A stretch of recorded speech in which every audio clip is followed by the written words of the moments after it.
Well, good morning. What a delight to be doing this Facebook Live session with Edith and Randy Woodley this morning. Edith and Randy are long-term friends. I'm not even sure when we first met you, but we followed some of their journey for many years, and they've just been wonderful people that we've enjoyed their hospitality, and they've enjoyed some of our hospitality. And that, of course, to a certain extent is going to be part of our emphasis this morning. But I wanted to start with giving them a chance to tell you a little bit about themselves. Firstly, Randy and Edith, tell us a little bit about your Native American background, which tribes you're from, and where you come from originally, because you don't come from the Pacific Northwest where you're now living. Well, good morning, everybody. My name is Edith Woodley, and I am Eastern Shoshone and Choctaw. My dad was Eastern Shoshone and my mom was Choctaw. I grew up on the Wind River Indian Reservation in Wyoming, and I lived there till I was 18, and then I moved away and went off to school, and different adventures that I went on, different things I did. Then we got married, and then we had a lot of adventures. So yeah. And Randy. Osio, Anikituaji. I am Katua, or I am from Katua is the way to introduce yourself. I'm a Cherokee descendant recognized by the United Katua Band. And I was actually raised in Michigan. I was born in Alabama, raised in Michigan. And from the age of 21, I believe, I've been a wanderer. So I've lived everywhere. Yeah. And yeah, neither of us are from the Pacific Northwest, although Edith, go ahead. But originally my people came from not the coast area, but on the other side of the coast, not the coastal mountains, but the Cascade Mountains, in around where Bend, Pineville, around in those areas, and the Okochos, Blue Mountains up in there, and so yeah, that's originally where my people originally came from. Okay. They kind of scattered out, and there's a whole long story with all of that, but they kind of scattered out to different places, and the band that I'm from ended up there in Wyoming. Okay. The short part of that story is it wasn't by choice. Yeah, it wasn't by choice, but yeah. It's like this guy. And now, of course, you live in Yamhill, Oregon, which, for those that don't know, is just a little bit kind of southeast of Portland, Oregon. Southwest. Yeah. I'm in Southwest. Why did I say Southeast? I know it's Southwest. And you run the Elahe Indigenous Center for Earth Justice, which I love the name, and I love your website too. I've really enjoyed reading through some of the information on that. So can you tell us a little bit about what you do in Yamhill, Oregon? Yeah, the Elahe Indigenous Center for Earth Justice and Elahe Farm and Seeds, kind of self-explanatory in some ways. We have a farm. It comes out of our original vision that Creator gave me back in 1998 of a place that could be both a sustainable or regenerative farm, a place where we could practice our culture without fear, a community, and a school. And so all of those things together have been with us on that vision. This is actually the third iteration of Elahe. We lost the 50 acres we had in Kentucky at one point to a group of white supremacists in violence. The second one, which was in Newberg, Oregon, was very small and very restrictive zoning. So we couldn't really do all the things of the original vision. And finally, just 2.5 years ago, we were able to find this 10 acres and a very diverse 10 acres biologically, and create, go back to the original vision of those four things together. Yeah, and then we added the seed company.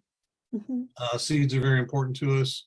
If we don't save them and preserve them and keep them out of the hands of, the chemical companies and the GMOs, and then we're all going to be slaves to their seeds, which are not good for us. And without seeds, we all die. So, yeah. Well, and that could be another whole discussion for us, I think. But, the focus we want to have this morning is talking about hospitality and the Native American way of hospitality. And for that, I want to start. I just got Randy's latest book, Mission and the Cultural Other, which I am really enjoying. Challenging, stretching, but a really important book. And so I highly recommend it. But I love, I love Randy and Edith's view on shalom.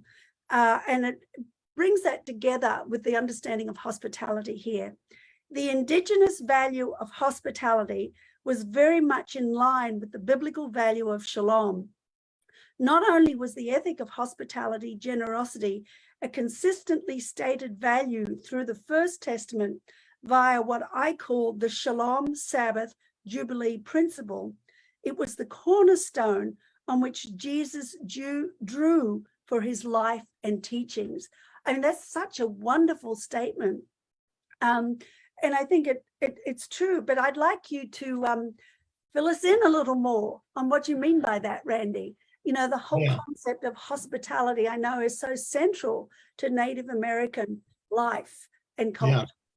Yeah. So I think I think we're in line with Jesus' understanding largely of hospitality from the Shalom Sabbath Jubilee ethic that he understood in practice, which was not just personal by any means, but also structured. So it was structured for safety nets for those who were more marginalized and disenfranchised, and it was structured for wild animals and for, et cetera. So it's the whole community of creation is really what God's concern is. And so when Creator creates, and according to scripture in the New Testament, it was the efficacy of creation was Jesus, as it says over and over again in about 5 different places by 3 different authors.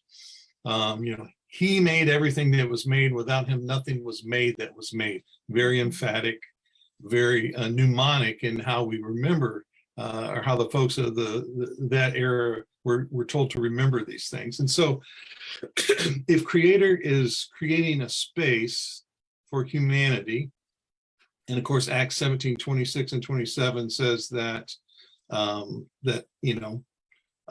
one man, he made every nation of men, and that they might search for him and find them, and that he determined their boundaries. And so Creator has given indigenous peoples all over the world, and we were all indigenous at one time, right?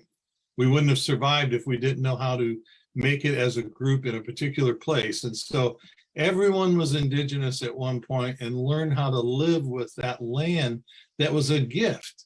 And so the original hospitality comes from the Creator. Yes. And the Creator gives it to us.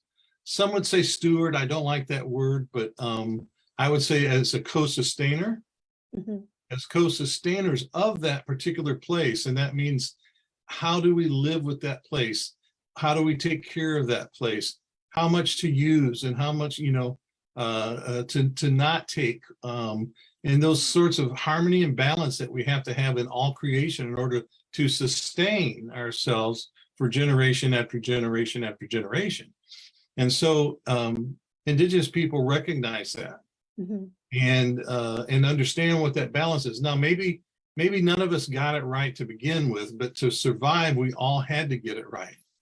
The problem is now that we don't believe we need to survive, and so we don't take, I'd say we do take advantage of that gift of hospitality that Creator gave us, and we misuse it and we extract from it, and we think it's ours for the taking. It's a lot like the way that the Western worldview has treated women, for example, or people of color. It's to extract from them, right? To create a place of production from them. And so this is a misuse of hospitality. And it's a misuse of our laws when they don't sustain the earth and the communities around us, and when injustice is done, when peace is violated, then we are breaking Creator's original laws of hospitality. It's that co-sustaining, which is our foundational role as human beings. Mhm. Our number one role, according to the Genesis, is to be co-sustainers of this earth. Mhm. And Yes. when we fail at that, we fail at our number one role. Yeah. And so Indigenous people understand that. And so that generosity and hospitality has always been primary. Even, people, when the white folks first came to what is now, to our Turtle Island, what's now the United States, in almost every occasion, not every, but in almost every occasion, they were first greeted with hospitality. They were fed and they were given shelter. And there was this idea that we can all live here together. But of course, that was taken advantage of. And Yes. now we're all in the mess that we're in as a result. Yeah. Yeah. No, I mean, it's this whole area really fascinates me. Over the summer on God's Space Light, we've been doing a whole series on embracing the wild hospitality of God. And what's been interesting is the direction that it's gone in. And of course, as you know, I'm very influenced by the Celtic Christian tradition, which is in many ways another form of indigenous Right. Christianity. And the Celts talked about themselves as guests of the world and hosts to the world. Hmm. And I love that kind of concept. You were saying you don't like the word stewardship. And I agree wholeheartedly, because it's kind of hierarchical.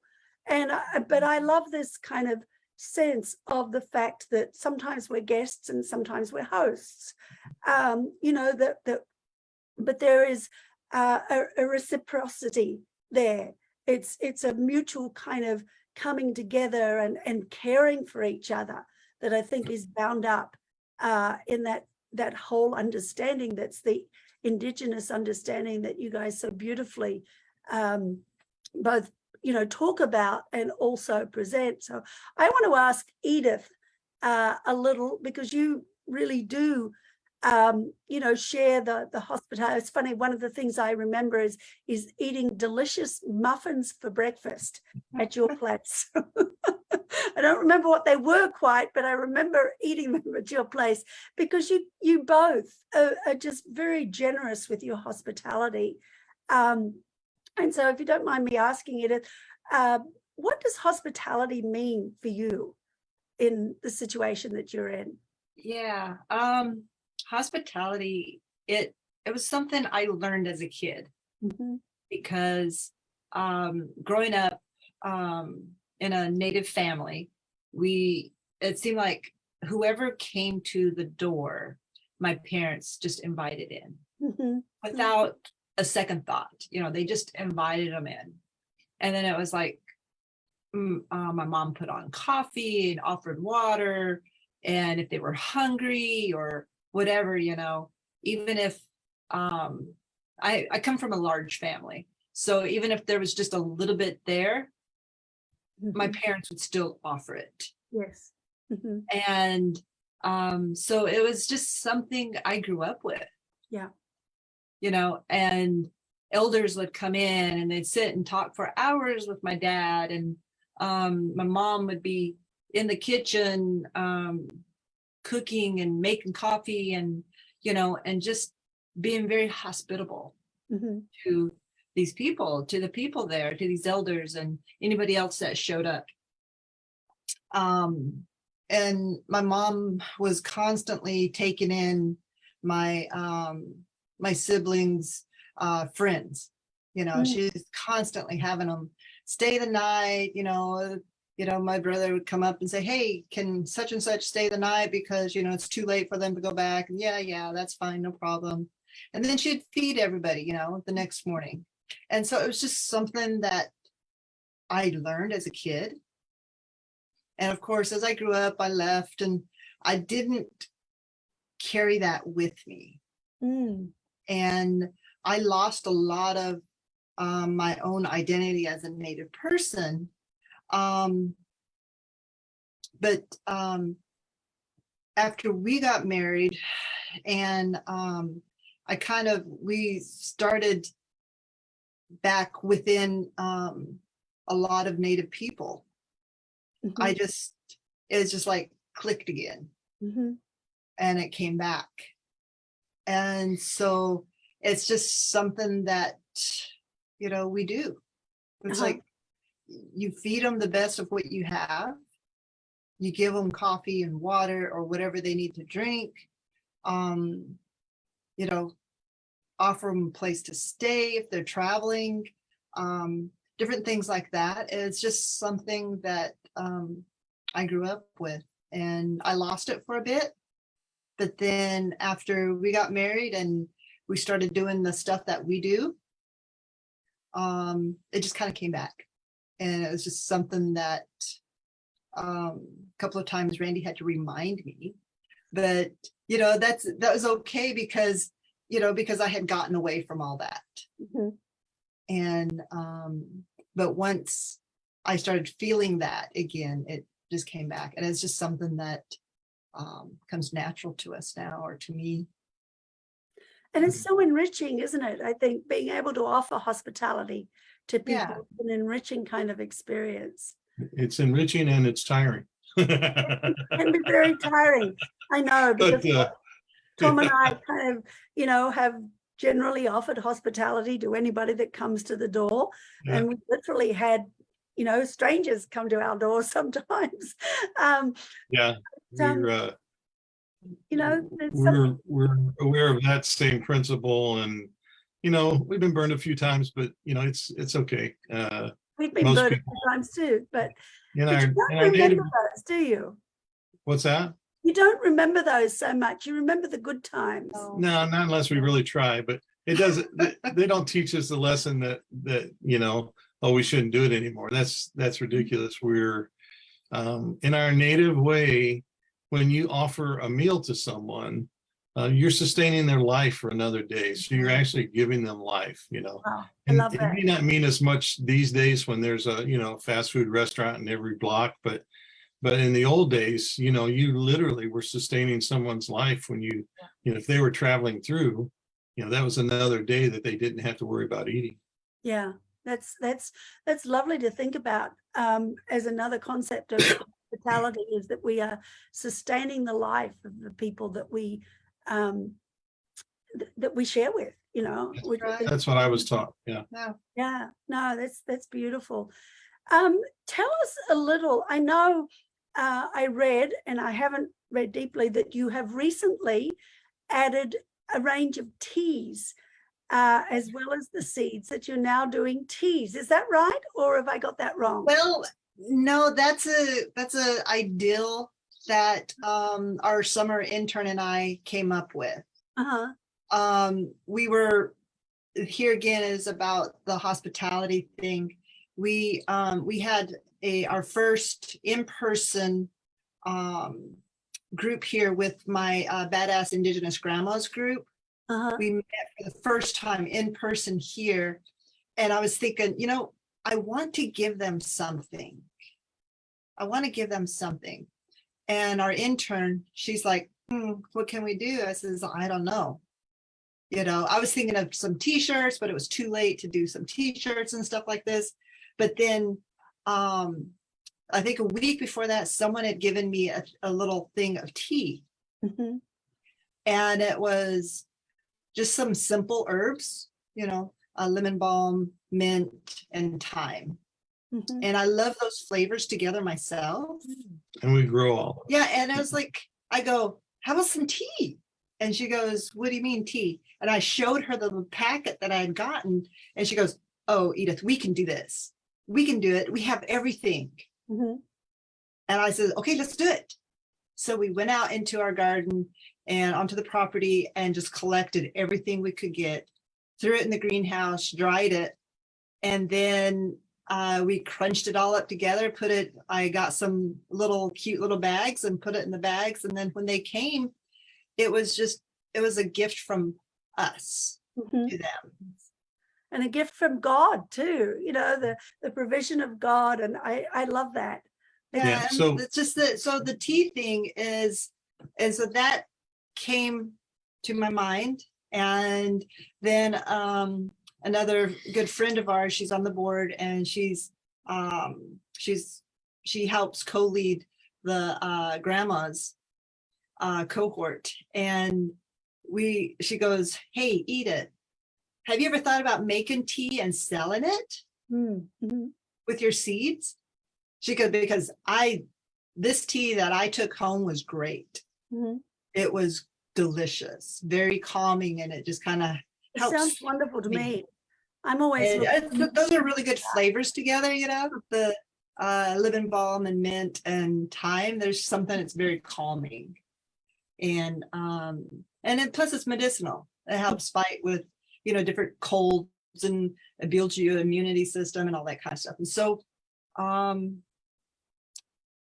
our intern Esther, we went around, grabbed a bunch of stuff that we had on our property, and we started doing that. And so it's the ideal's there. So I would because everything will come from our land here. And so are they available on your website now or not? No, not yet. Like I said, it's just still we only have about 100 other things to do this year, but besides that, yes. Yeah, Well, that caught my imagination because I've had to go off caffeine this year. So I've been experimenting with all different kinds of teas to find things that I enjoy. And when I saw you talk somewhere about the tea, I thought, oh, I look forward to this. So there are probably others like me looking forward to you eventually being able to provide teas. probably next summer, because we still, everything that we're talking about has to sort of grow out again. Like it's all dying back now and seeding. Yeah. And so we'll have to probably wait till midsummer to start harvesting again. So because what I've been reading, there's certain times that you have to collect the leaves where it's the most tasteful, I guess, most potent or whatever, And so so now everything's yeah. Yep. Oh, I know. My oregano and thyme and everything have gone to seed, as you said, and I'm just looking at them and I think, yep, let's leave it for the birds for the moment and provide them with a gift of hospitality so that they can survive over the winter is the way that I'm looking at it. I'm looking to see if we've got any comments or questions, and at this point we don't have any. So tell us a little bit more about the center there. And I know you sell seeds, and I know that you do farming and that you're teaching farming techniques, the native farming techniques, which intrigue me too. So tell us a bit more about that, and particularly, thinking about it as a form of hospitality. Yeah. So our bottom line is the Western worldview is a very damaging and failed worldview. And it's gotten us into the mess that we're in now.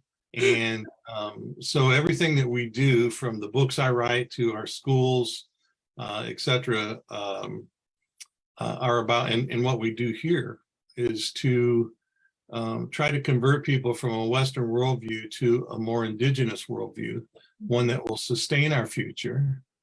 And to do that, we have to, decolonize and indigenize basically everyone. And so that's whether it's teaching regenerative farming methods, or whether it's teaching, looking at scripture from a decolonial viewpoint, or whether it's talking about worldviews and looking at the Western worldview compared to an indigenous worldview, whatever it is, we're trying to get people to convert to a more indigenous worldview, because at least in this continent, our indigenous people on this continent are the ones that we need to look to. Other continents, it'd be the Aboriginal folk in Australia, etc. So in that, in very, Jesus didn't die for our souls. Jesus lived and incarnated and lived and died for our whole community of creation, for the whole earth. Literally, that doesn't just mean people. And so in order to understand that, we have to look at actual place and creation and say, what does that have to do with our lives as followers? And so we are doing that on this 10 acres, and we're teaching from here, and we have a community from here, and we practice our culture here, and that's a demonstration, if you will, besides just teaching. Now, in the past, we've done everything from houseless stuff to parenting, to after school tutoring, to you name it. We sort of done it in Indian country, and we always sort of felt like the best model would be one where people can just come here and experience it, rather. And they said picture's worth 1,000 words, right? Well, an experience, or our weekend schools are worth more than any book that you could read, I believe. So nothing against books, I write a few, but How many books have you written, Randy? Well, I wrote 2 unpublished that were self-published before all the rest of them, but if you want to count those, I think I've written 9. 9. But 7 people can go to Amazon and get. Actually, I think they can get the self-published ones also. But Okay. yeah, Well, but I've just written 3 this year. So I know, which is remarkable, and we will put the names of those into the comments so that people can see them. I mean, the 3 that well, actually, I'm reading this now, but I've also read your one of the others. What are the other 2 that you did this year? Becoming Rooted. Yeah, Becoming Rooted, I read, which is a wonderful collection of devotionals, really.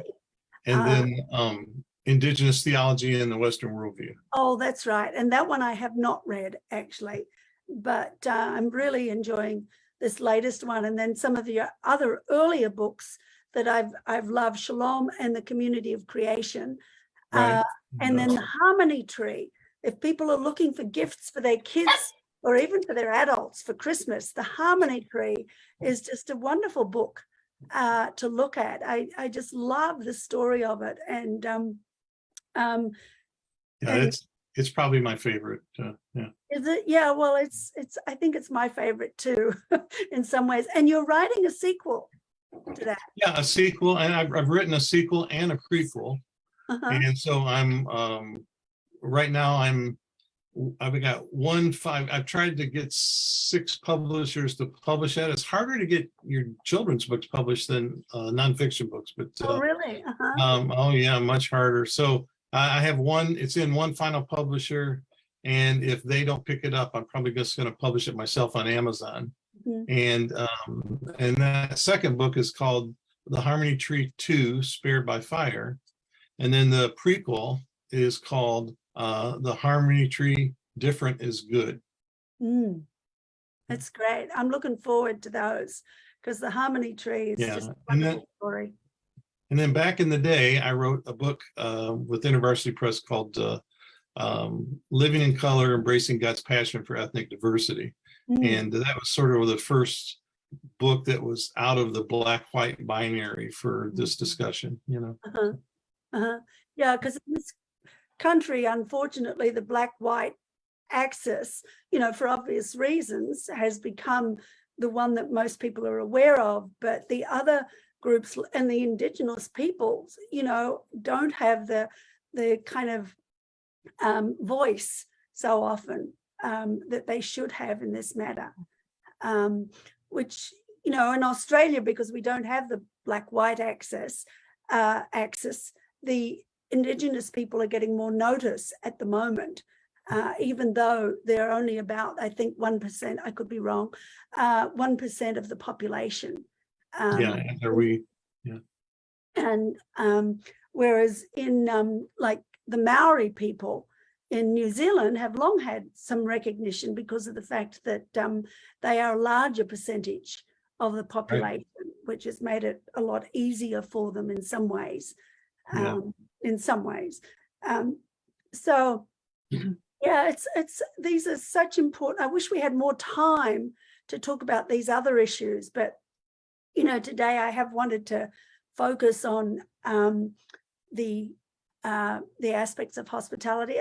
Is there something else that you'd like to say before we finish off here this morning about the center, or about hospitality, or about your books, or whatever? Both of you, you know, we'll give you both a chance to say something.